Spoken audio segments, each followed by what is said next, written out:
Kujilinganisha na wengine ni mojawapo ya mitego mikubwa inayoharibu akili, moyo na safari ya mafanikio ya mtu. Ni tabia ambayo huanza taratibu bila mtu kugundua, lakini matokeo yake huwa mazito sana. Unapoanza kuangalia maisha ya mtu mwingine na kuyapima na yako, unaanza kupoteza kitu muhimu sana ndani yako: kujiamini. Kila mtu ameumbwa na safari yake. Hakuna watu wawili waliopangiwa njia moja. Kuna anayekuwa haraka, kuna anayechukua muda, kuna anayepitia maumivu mengi kabla ya mafanikio, na kuna anayepata mafanikio bila kelele.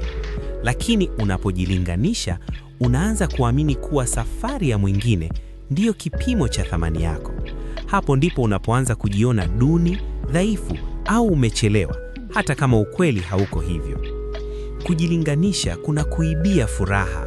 Badala ya kufurahia hatua ulioifikia, unaanza kuona tu kile ambacho hujakipata. Unaweza kuwa umefanya maendeleo makubwa, lakini kwa sababu mtu mwingine yuko mbele yako kwa macho yako, unaanza kudharau juhudi zako. Hii husababisha kukata tamaa, huzuni na wakati mwingine chuki ya kimya kimya dhidi ya maisha yako mwenyewe. Watu wengi wanaishi maisha ya mateso ya kimya kwa sababu ya kulinganisha. Wanajitahidi, wanaamka mapema, wanafanya kazi kwa bidii, lakini bado wanajiona hawatoshi kwa sababu kuna mtu mahali fulani anaonekana kuwa na maisha bora zaidi. Wanajisahau kabisa kuwa wanachoona ni picha ya nje tu, sio ukweli kamili wa maisha ya mtu huyo. Ukweli ni kwamba hujui mtu alipitia nini kufika alipo. Hujui maumivu yake, hasara zake, machozi yake, wala mapambano yake ya ndani.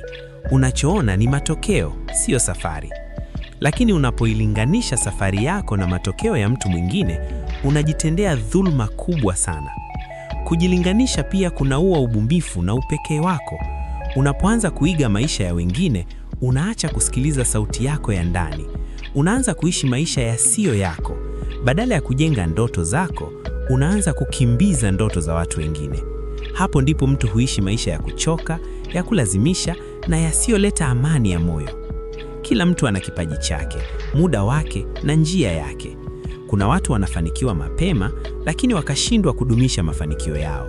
Kuna wanaochelewa, lakini wakifanikiwa huishi maisha yenye uthabiti na hekima kubwa. Hakuna aliyekosea njia.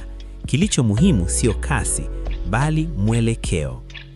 Unapojikita kwenye njia yako mwenyewe, unaanza kuona maendeleo yako halisi. Unaacha kuuliza uko wapi ukilinganisha na wengine, unaanza kuuliza uko wapi ukilinganisha na ulipotoka. Hapo ndipo unapata nguvu. Hapo ndipo kujiamini kunaanza kujengwa upya. Kujiamini hakujengwi kwa kushinda wengine, kunajengwa kwa kujishinda mwenyewe. Kila hatua ndogo unayopiga mbele ni ushindi. Kila kosa unalojifunza ni somo. Kila siku unayoendelea bila kukata tamaa ni mafanikio makubwa. Lakini yote haya huwezi kuyaona kama akili yako ipo busy kuhesabu mafanikio ya watu wengine. Kujilinganisha pia hukufanya ushindwe kuthamini baraka ulizonazo. Unaweza kuwa na afya, familia, amani ya moyo au uhuru, lakini kwa sababu mtu mwingine ana vitu vya nje vinavyoonekana zaidi, unaanza kuona maisha yako hayana thamani. Huu ni upofu wa akili unaosababishwa na kulinganisha. Ili uanze kuishi kwa amani, lazima ukubali ukweli mmoja muhimu: hutawahi kuwa kama mtu mwingine na huhitaji kuwa kama yeye. Ulikuja duniani ukiwa wa kipekee na mchango wako ni wa kipekee. Dunia haihitaji nakala nyingine ya mtu aliyepo, inakuhitaji wewe kama ulivyo. Jifunze kusherehekea safari yako. Jifunze kuwa na subra na mchakato wako. Jifunze kujipa heshima kwa juhudi unazoweka hata kama matokeo bado hayajaonekana. Mafanikio ya kweli hujengwa taratibu na mara nyingi huonekana baada ya muda mrefu wa ukimya. Acha kujilinganisha. Acha kujiangalia kwa macho ya wengine. Acha kupima maisha yako kwa vigezo visivyo vyako. Chagua kuzingatia njia yako, hatua yako ya sasa na maendeleo yako binafsi. Hapo ndipo utaanza kujenga kujiamini kwa dhati, furaha ya kweli na maisha yenye maana. Endelea mbele, polepole kama inahitajika, lakini usisimame. Safari yako ni yako na inastahili heshima yako mwenyewe.